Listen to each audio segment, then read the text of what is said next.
Hej, du sitter och stirrar, jag vet du vill ha mig. Så ställ ner ditt glas och följ med mig hem. Men du, din söta kompis, har hon någon pojkvän? Om inte så har jag en kompis till. Jag vet du vill ha mig. Jag vaknar en dag, sliten och svag. Det som hände igår, det har satt sina spår. Så i sängen jag ser, där ligger någon mer. En vacker blondin, trots att jag var ett svin. Det som förvånar mig mest, jag kan utan protest följer med hem till mig. Jag menar shit vilken tjej. Så nu ligger vi här, för hon vet vem jag är.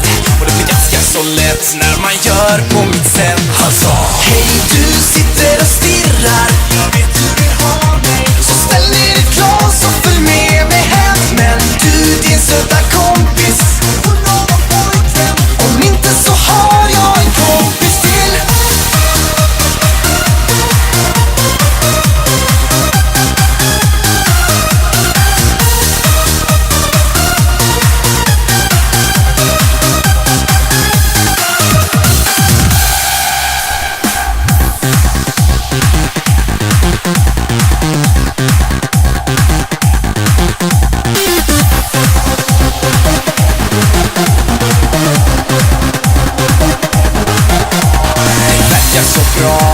Men inte idag.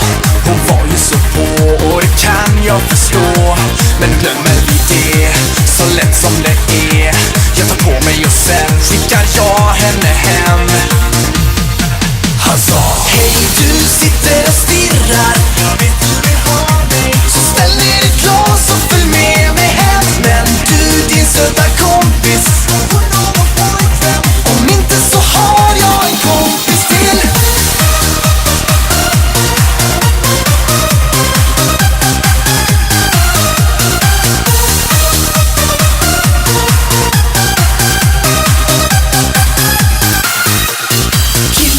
Nu är det så här, vi måste faktiskt fixa det där. Bruden ligger och sover för fan, se till hennes stick och var en man. Polarna vet inget ännu var bra. Kom igen mannen, gör det idag. Cash all your shot. Ingen sliskig komplimang, ingen fin restaurang. Allt han behövde göra, det var att fiska hennes öra.